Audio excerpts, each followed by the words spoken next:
Hello friends, आज हम अपनी पॉलिटी राज व्यवस्था की कड़ी में एक नया टॉपिक लेकर आए हैं, संविधान की प्रस्तावना। संविधान की प्रस्तावना से प्रश्न मालूम किए जाते हैं। आज हम इस क्लास में हर वह पहलू, हर वह फैक्ट, हर वह कॉन्सेप्ट कवर अप करने की कोशिश करेंगे जो हमारा प्रस्तावना में आता है। देखिए, संविधान की प्रस्तावना जो है बहुत ही महत्वपूर्ण टॉपिक है। संविधान की प्रस्तावना जो है हमारे भारतीय संविधान का दर्पण है। जैसे कि जो संविधान की प्रस्तावना है हमारी, संविधान की प्रस्तावना हमारे संविधान का दर्पण है। हमारे संविधान का दर्पण है। इसका सीधा सीधा मतलब ये है कि जो चीजें विस्तृत रूप से संविधान में आगे लिखी हुई हैं, संविधान के अनुच्छेदों में, संविधान के भाग में, संविधान की अनुसूचियों में लिखी हुई हैं, वही सारी चीजें संक्षिप्त रूप में, बहुत शॉर्ट में जो है संविधान की प्रस्तावना में लिखी हुई हैं। हम यहाँ पर प्रस्तावना को संविधान का दर्पण क्यों कह रहे हैं?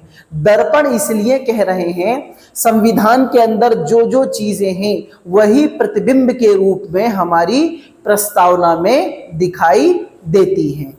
इसके पश्चात प्रस्तावना की तारीफ करते हुए, प्रस्तावना के बारे में बताते हुए बहुत सारे विधियेताओं ने, बहुत सारी पर्सनैलिटीज ने कुछ कमेंट भी किए हैं। तो सीधा सीधा आपका यहां से प्रश्न आ जाता है, जैसे कि एक कोट है आपका, संविधान का परिचय, प्रस्तावना, एक कोट है आपका, प्रस्तावना संविधान का परिचय है। प्रस्तावना संविधान का परिचय है। यह किसका स्टेटमेंट है? N.A. पालकीवाला का है। किसने कहा था? ये N.A. पालकीवाला जी ने ये कहा था। सीधा सीधा ये क्वेश्चन आ जाता है, प्रस्तावना संविधान का परिचय है या परिचय पत्र है आपका, ठीक है, परिचय पत्र है। यह किसके द्वारा कहा गया था? तो सीधा ये स्टेटमेंट दिया गया था N.A. पालकीवाला के तहत। इसके बाद एक है भारत की राजनीतिक जन्म कुंडली है। प्रस्तावना भारत की राजनीतिक जन्म कुंडली,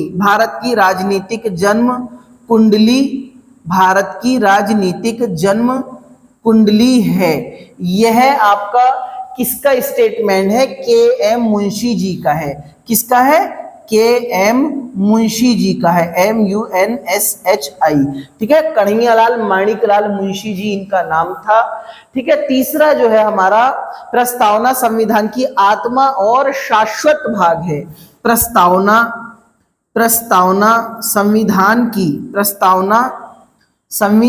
की आत्मा और, प्रस्तावना संविधान की आत्मा और शाश्वत भाग है, ठीक है, भाग है। यह स्टेटमेंट आपका M. हिदायतुल्लाह जी का है। किसका है ये आपका? M. हिदायतुल्लाह जी का स्टेटमेंट है। ये तीनों स्टेटमेंट में से कई एक बार प्रश्न आए हुए हैं कि प्रस्तावना संविधान का परिचय पत्र है। प्रस्तावना संविधान का परिचय पत्र है, यह स्टेटमेंट किसका है? N.A. पालकीवाला जी का है। दूसरा चीज, प्रस्तावना भारत की राजनीतिक जन्म कुंडली है। ये बहुत बार स्टेटमेंट मालूम किया गया है कि प्रस्तावना भारत की राजनीतिक जन्म कुंडली है। ये किसका स्टेटमेंट था? के.एम. मुंशी जी का था। इसके बाद प्रस्तावना संविधान की आत्मा और शाश्वत भाग है। ये स्टेटमेंट प्रस्तावना के बारे में M. हिदायतुल्लाह जी ने कहा था। एक बहुत गहरा प्रश्न बता रहा हूं आपको। क्वेश्चन ऐसे आ जाता है, B.R. अंबेडकर साहब के अनुसार संविधान की आत्मा क्या है? यदि क्वेश्चन ऐसा मालूम कर ले, B.R. अंबेडकर साहब के बी आर अंबेडकर साहब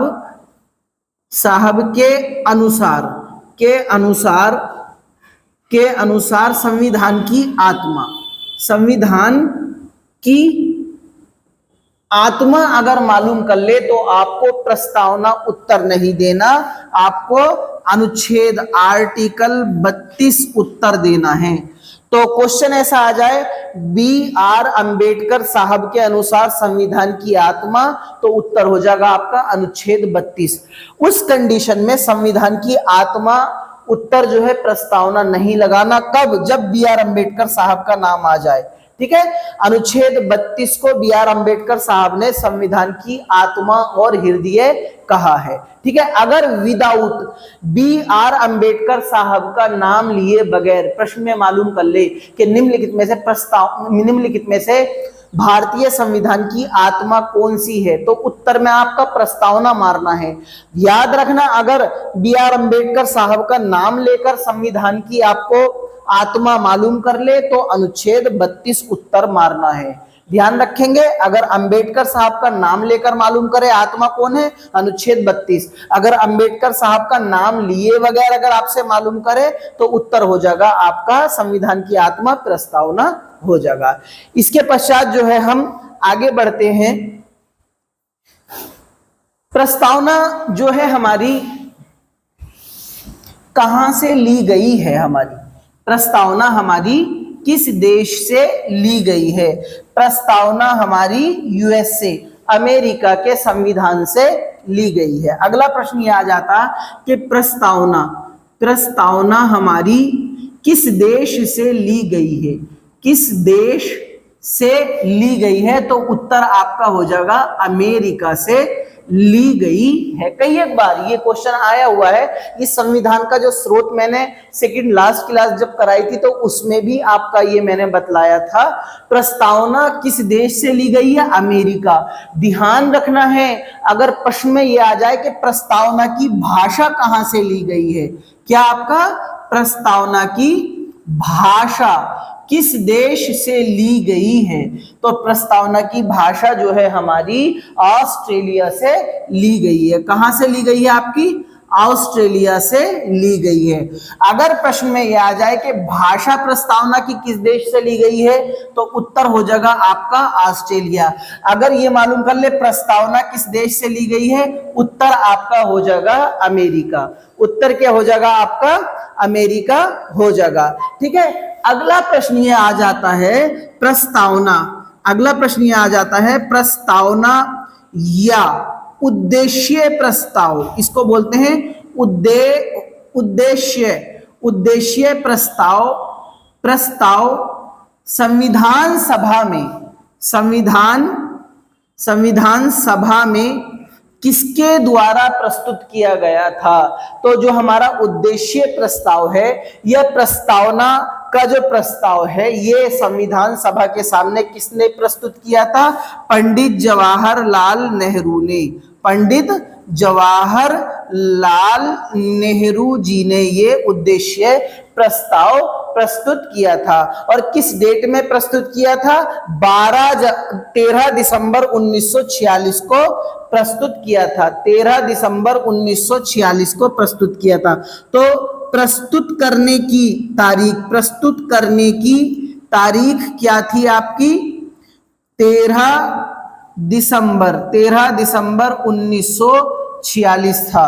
तो आपका जब प्रस्तुत उद्देश्य प्रस्ताव किसने प्रस्तुत किया था? पंडित जवाहरलाल नेहरू जी ने।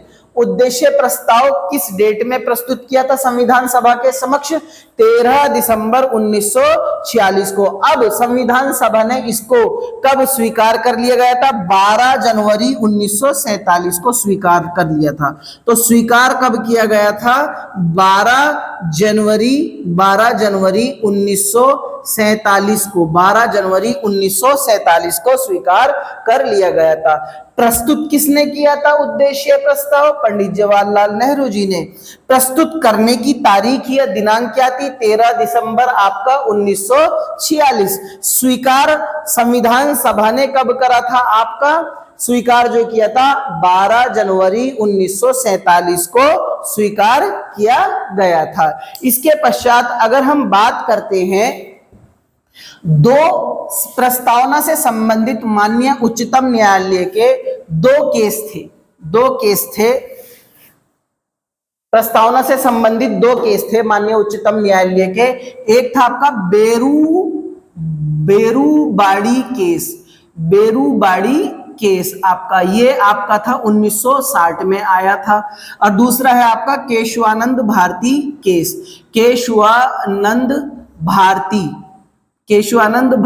केस, ठीक है, तो ये आया था आपका 1973 में। तो इन दोनों में सुप्रीम कोर्ट ने, माननीय उच्चतम न्यायालय ने बेरूबाड़ी केस 1960 में बोला कि प्रस्तावना संविधान का भाग नहीं है। तो क्वेश्चन ऐसे आ सकता है, निम्नलिखित में से किस केस में या कौन से वाद में माननीय उच्चतम न्यायालय ने माना कि प्रस्तावना संविधान का भाग नहीं है? तो बेरूबाड़ी केस 1960 में यह माना था कि प्रस्तावना संविधान का भाग नहीं है। वहीं 1973 में अपने ही पूर्ववर्ती फैसले को परिवर्तित करते हुए माननीय सुप्रीम कोर्ट ने यह मान लिया कि प्रस्तावना जो है हमारा, प्रस्तावना संविधान का भाग है, प्रस्तावना संविधान का भाग है। बेरूबाड़ी केस 1960 में माना प्रस्तावना संविधान का भाग नहीं है, और केशवानंद भारती केस में माननीय उच्चतम न्यायालय ने 1973 में माना कि प्रस्तावना संविधान का भाग है। एक चीज और है, प्रस्तावना न्याय योग्य नहीं है। प्रस्तावना न्याय योग्य नहीं है। तो ध्यान रखना है, प्रस्तावना जो है, क्वेश्चन ऐसे आ सकता है क्या न्याय योग्य है या न्याय योग्य नहीं है? तो प्रस्तावना जो है आपकी न्याय योग्य नहीं है। इसका मतलब यह है कि कोई भी फैसला जब माननीय उच्चतम न्यायालय द्वारा सुनाया जाएगा या दिया जाएगा, तो वो प्रस्तावना नहीं बल्कि मूल रूप से, मुख्य रूप से ध्यान में रखकर आर्टिकल्स जो होते हैं, अनुच्छेद जो होते हैं संविधान के अंदर, प्रस्तावना से आगे जो भी संविधान में उद्धृत है उसको आधार मानते हुए किसी व्यक्ति को न्याय दिया जाएगा। प्रस्तावना इसलिए न्याय योग्य नहीं है। इसके पश्चात हम आगे चलते हैं कि क्या प्रस्तावना में हम चेंज कर सकते हैं? क्या प्रस्तावना में हम चेंज कर सकते हैं? देखिए, प्रस्तावना में, ठीक है, प्रस्तावना में क्या हो सकता है? संशोधन हो सकता है। प्रस्तावना में संशोधन हो सकता है, प्रस्तावना में संशोधन हो सकता है। और कौन कर सकता है संशोधन? सिर्फ और सिर्फ प्रस्तावना में संशोधन कौन कर सकता है? संसद कर सकती है। और संसद ने अभी तक कितनी बार संशोधन किया है? एक बार। कितनी बार? एक बार संशोधन। प्रस्तावना ने अभी तक कितनी बार संशोधन किया है? एक बार संशोधन किया है, ठीक है। अब दूसरी चीज ये होती है कि अभी तक एक बार संशोधन तो किया जा सकता है, लेकिन संसद ऐसा कोई भी संशोधन नहीं कर सकती जो संविधान की, जो प्रस्तावना की मूल आत्मा को या संविधान की मूल आत्मा को चोट पहुंचाए। या मतलब संविधान संशोधन हो सकता, लेकिन ऐसा कोई संशोधन संसद नहीं कर सकती जो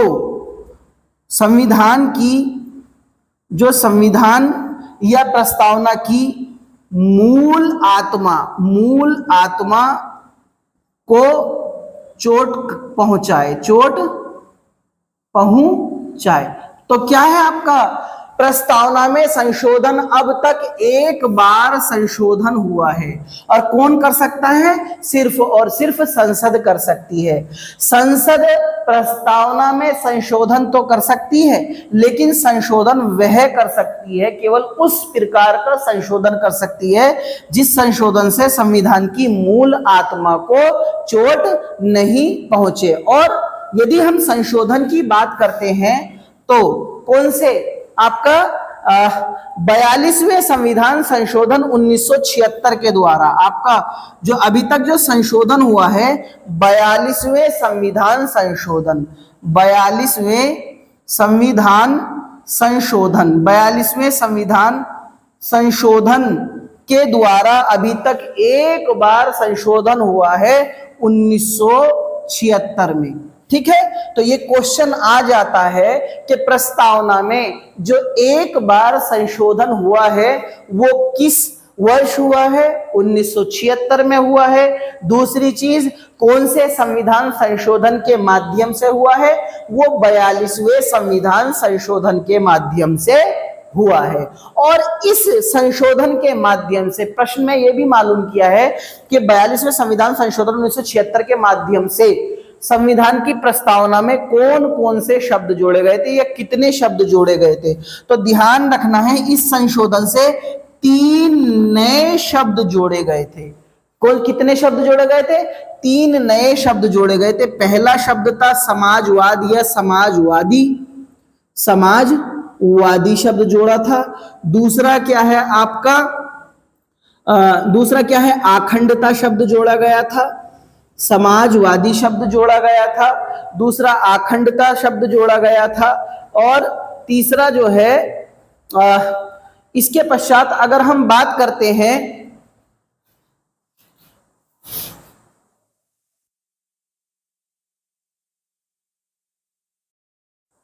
तो 42वें संविधान संशोधन के माध्यम से अभी तक केवल एक बार ही प्रस्तावना में संशोधन किया है 1976 में। तो इस एक ही बार संशोधन से 3 नए शब्द जोड़े गए। ठीक है, समाजवादी, अखंडता और आपका पंथ निरपेक्ष। कौन सा जोड़ा गया? आपका पंथ निरपेक्ष। तो 3 शब्द हमारे जोड़े गए, ध्यान रखना है। ठीक है, समाजवादी, अखंडता और पंथ निरपेक्ष। प्रश्न ये आ जाता है कि अभी तक प्रस्तावना में कितनी बार संशोधन हुए हैं? एक बार संशोधन हुआ है। कब हुआ है? 1976 में। कौन से संविधान संशोधन के तहत हुआ है? आपका 42वें संविधान संशोधन के तहत हुआ। कितने शब्द जोड़े गए? 3 शब्द जोड़े गए। और कौन कौन से शब्द जोड़े गए? समाजवादी, अखंडता और आपका पंथ निरपेक्ष, 3 शब्द जोड़े गए। इसके पश्चात अगला प्रश्न आ जाता है। ठीक है, इसको मैं रफ कर रहा हूं। इसके पश्चात अगला प्रश्न आ जाता है कि प्रस्तावना में कितने प्रकार के न्याय हैं। तो हम देख लेते हैं, प्रस्तावना में हमारे 3 प्रकार के न्याय हैं। तो प्रस्तावना में कितने प्रकार के न्याय हैं? तो प्रस्तावना में आपके 3 प्रकार के न्याय हैं। तो ये भी आपका प्रश्न में आया हुआ, एग्जाम में आया हुआ प्रश्न है। 3 प्रकार के न्याय कौन कौन से हैं? सामाजिक न्याय, सामाजिक न्याय, ठीक है, राजनैतिक न्याय, राजनैतिक न्याय, और तीसरा है आपका आर्थिक न्याय। तो प्रस्तावना में हमारे कितने प्रकार के न्याय हैं? प्रस्तावना में हमारे 3 प्रकार के न्याय हैं। ठीक है, समाजवादी, आपका सामाजिक न्याय, ठीक है, इसके पश्चात जो है राजनीतिक न्याय, उसके पश्चात जो है आपका आर्थिक न्याय। तो प्रस्तावना में आपके कितने प्रकार के न्याय हैं? कितने प्रकार के न्याय हैं? सामाजिक न्याय का मतलब देश के अंदर, समाज के अंदर प्रत्येक व्यक्ति को अपना, ठीक है, गरिमामयी जीवन जीने का अधिकार है। अर्थात समाज के अंदर सभी के लिए व्यवस्था समान होनी चाहिए। सामाजिक न्याय समता स्थापित करने की बात करता है। राजनीतिक न्याय का मतलब प्रत्येक व्यक्ति किसी भी धर्म, मूल, वंश, जाति, लिंग, समुदाय का हो, सबको राजनीतिक प्रक्रिया में भागीदारी लेने का अधिकार है। आर्थिक न्याय क्या है? सभी के लिए राज्य जो है समान आर्थिक अवसर उपलब्ध कराएगा। तो 3 प्रकार के न्याय हैं, सामाजिक न्याय, राजनीतिक न्याय और आर्थिक न्याय। अगर हम बात करते हैं कितने प्रकार की स्वतंत्रता है, तो हमारी कितने प्रकार की स्वतंत्रता है? 5 प्रकार की। कितने प्रकार की स्वतंत्रता है हमारी? 5 प्रकार की स्वतंत्रता है। नंबर 1 है आपकी विचार की स्वतंत्रता। नंबर 1 है आपकी विचार की स्वतंत्रता, ठीक है। नंबर 1 विचार की स्वतंत्रता। नंबर 2 है आपकी अभिव्यक्ति की स्वतंत्रता। नंबर 2 आपकी अभिव्यक्ति की स्वतंत्रता। नंबर 3 आपकी है विश्वास की स्वतंत्रता। विश्वास की स्वतंत्रता। नंबर 4 है आपको धर्म की स्वतंत्रता।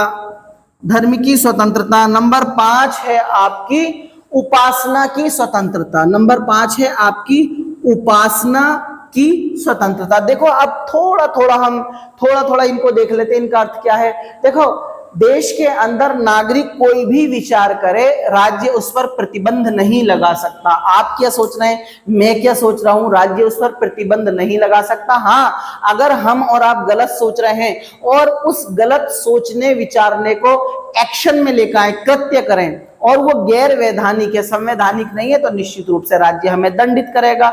अब सोचने मात्र से राज्य हम पर कोई प्रतिबंध नहीं लगा सकता। मैं क्या सोचता हूं, कुछ भी सोचता हूं, वो मेरी निज स्वतंत्रता का अधिकार है। दूसरा, अभिव्यक्ति की स्वतंत्रता, मुझे अपनी बात कहने का अधिकार है। अभिव्यक्ति की स्वतंत्रता तो क्या है, मैं युक्त निर्बंधन के आधार पर, मतलब सीमाओं के भीतर रहकर अपनी बात को अभिव्यक्त कर सकता हूं। राज्य उस पर कोई भी प्रतिबंध नहीं लगा सकता। हाँ, अगर मेरी अभिव्यक्ति से यदि लॉ एंड ऑर्डर की समस्या आ रही है, तो राज्य उस पर क्या है, प्रतिबंध लगा सकता है। विश्वास की स्वतंत्रता, मैं किसी पर भी विश्वास रखूं, कोई भी विश्वास रखूं, किसी भी धर्म पर विश्वास रखूं, किसी भी संप्रदाय पर विश्वास रखूं, राज्य मुझे उस पर क्या है, प्रतिबंध नहीं लगा सकता। धर्म की स्वतंत्रता, धर्म व्यक्ति का निजी मैटर है, राज्य धार्मिक मामलों में हस्तक्षेप नहीं कर सकता। मैं किसी भी धर्म को फॉलो करूं, राज्य मुझ पर दबाव लगाकर मेरे धर्म को परिवर्तित नहीं करा सकता, क्योंकि संविधान में मौलिक अधिकारों में प्रस्तावना सब जगह धर्म की स्वतंत्रता की बात कही है। अर्थात राज्य जो है आपके धर्म से संबंधित किसी भी प्रतिबंध नहीं लगा सकता। उपासना का अर्थ होता कोई भी आपकी पूजा पद्धति हो, तो कोई भी पूजा पद्धति हो, राज्य आपसे ये नहीं कह सकता आप इस पूजा पद्धति को छोड़कर ये वाली पूजा पद्धति का अनुसरण करो। उदाहरण के लिए हमारे ही संप्रदाय में, सनातन संप्रदाय में, जैसे कि शैववादी होते हैं, मुख्य रूप से भगवान शिव जी की पूजा करते हैं। वैष्णव संप्रदाय के होते हैं तो मुख्य रूप से क्या है, भगवान कृष्ण जी की पूजा करते हैं। रामानंदी संप्रदाय मर्यादा पुरुषोत्तम राम जी की पूजा करते हैं। तो इस तरीके से अपने सनातन धर्म में भी अलग अलग संप्रदाय हैं, अपनी उपासना करने का भी तरीका अलग होता है। इसी तरीके से इस्लाम धर्म में भी अलग अलग संप्रदाय होते हैं, ठीक है। इस्लाम धर्म में शिया संप्रदाय अलग है, सुन्नी संप्रदाय अलग है, सबकी उपासना और पूजा पद्धति करने का तरीका भिन्न भिन्न होता है। तो राज्य हमारी उपासना की स्वतंत्रता पर भी कोई भी हस्तक्षेप नहीं कर सकता। अब तीसरा है आपकी समानता। तो क्वेश्चन ये आ जाता है,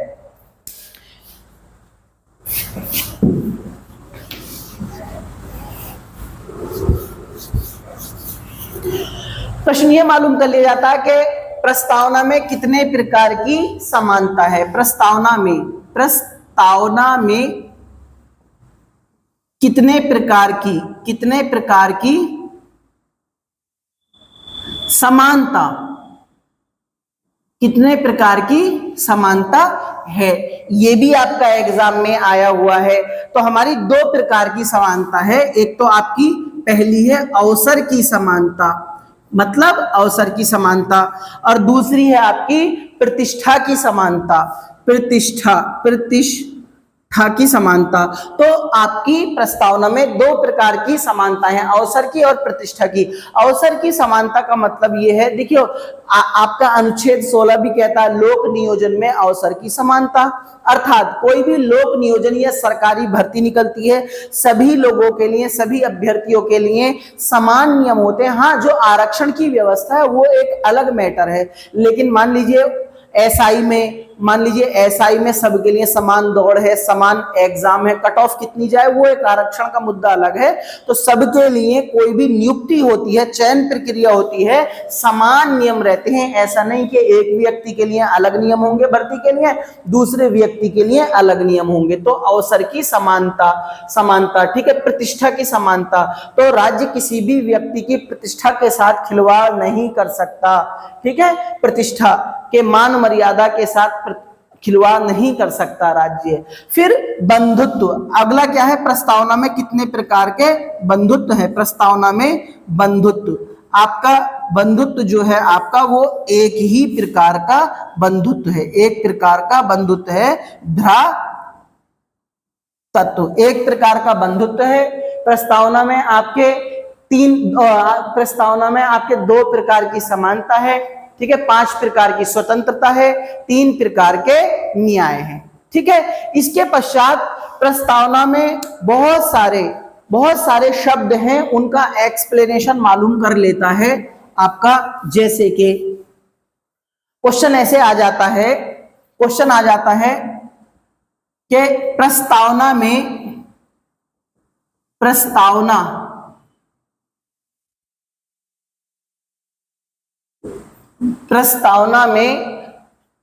पंथ निरपेक्ष शब्द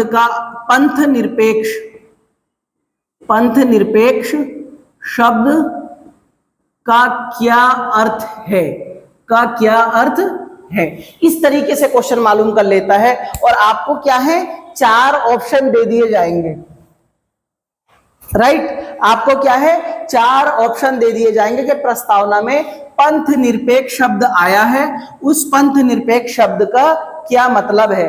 तो पंथ निरपेक्ष शब्द का मतलब यह है कि राज्य का कोई धर्म नहीं होता, राज्य सभी धर्मों के साथ समान भाव रखता है, राज्य सभी धर्मों को समान संरक्षण देता है, राज्य किसी भी धर्म विशेष के साथ क्या है, पक्षपात पूर्ण रवैया नहीं अपनाएगा, ठीक है।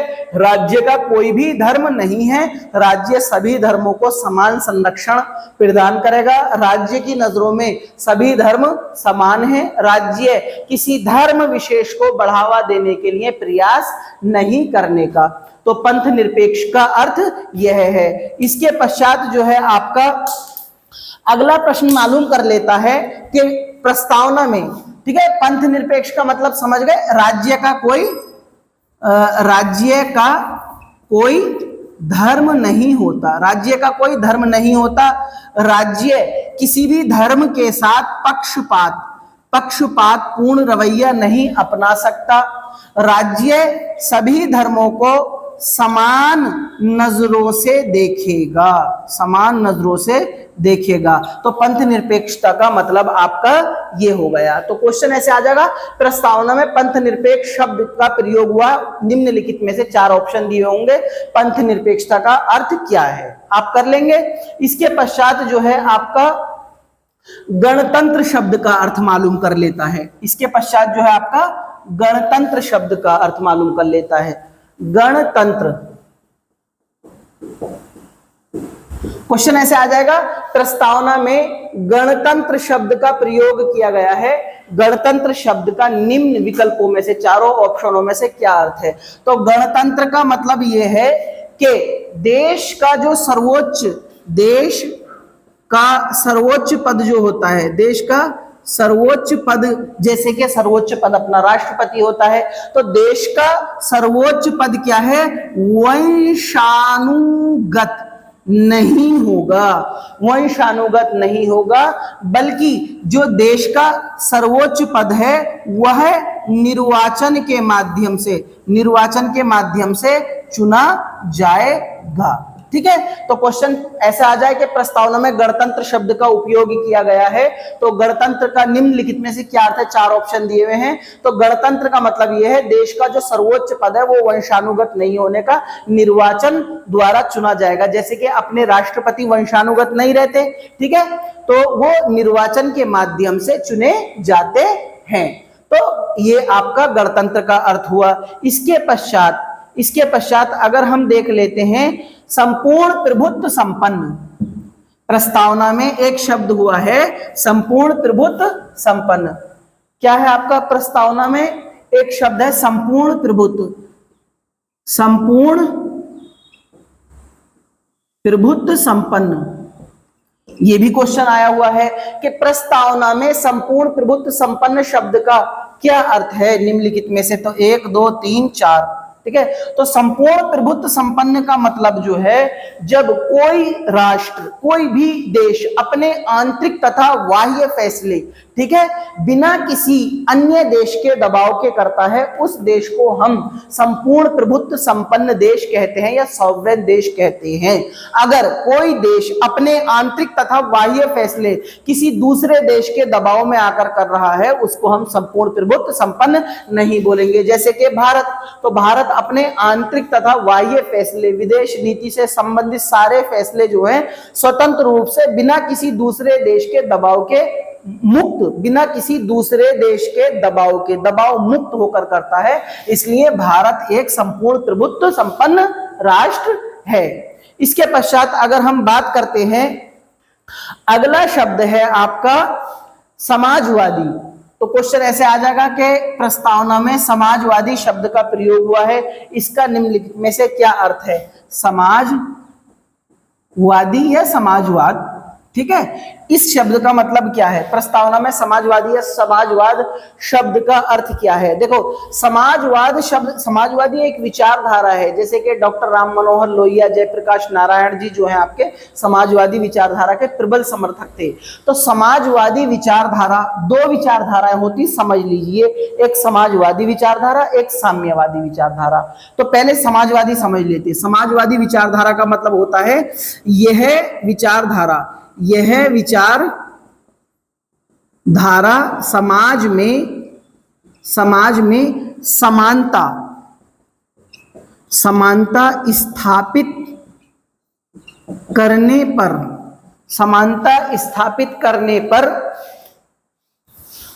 पर बल देती है, समानता स्थापित करने पर बल देती है, ठीक है। तो क्या है समाजवादी विचारधारा, हमारी समाज में समानता स्थापित करने पर बल देती है।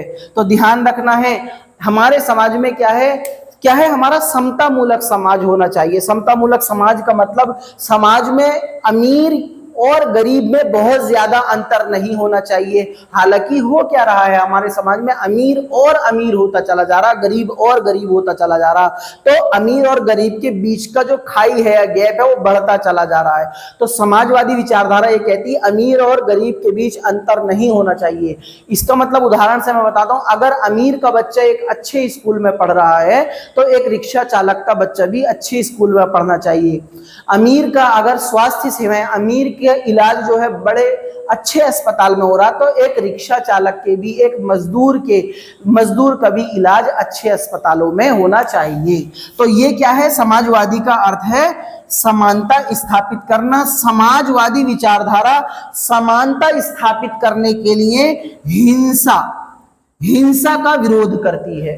बस दूसरी जो साम्यवादी विचारधारा है, साम्यवादी विचारधारा भी जो आपकी है वो भी समानता स्थापित करने की बात करती है, लेकिन साम्यवादी विचारधारा जो है, साम्यवादी विचारधारा होती है वो हिंसा को सही मानती है, हिंसा को सही मानती है। वो बोलती है कि समानता स्थापित करने के लिए अगर आपको हिंसा का भी सहारा लेना पड़े तो ले लीजिए, ठीक है। तो साम्यवादी विचारधारा जो है हिंसा का सहारा लेती, और समाजवादी समानता स्थापित करने के लिए बोलती तो है, लेकिन हिंसा का मना करती है। साम्यवादी विचारधारा समानता स्थापित करने की बात करती, लेकिन ये करती है अगर समाज में समानता बिना हिंसा के स्थापित नहीं हो रही तो आप हिंसा के माध्यम से समानता स्थापित कर सकते हैं। तो इसी वीडियो में हमने सारे जितने भी प्रस्तावना से संबंधित फैक्ट, कॉन्सेप्ट और आपके जितना भी विश्लेषणात्मक क्वेश्चन आते हैं सारे कंप्लीट करने का हर संभव प्रयास किया है। और हमने लगभग जितने भी प्रीवियस ईयर क्वेश्चन में, प्रीवियस ईयर पेपर में जितने भी क्वेश्चन हैं उन सभी पहलुओं को हमने कवर अप करा है। आशा करता हूं आपको ये वीडियो बहुत पसंद आई होगी। फिर एक नई वीडियो में नए टॉपिक के साथ मिलेंगे। धन्यवाद।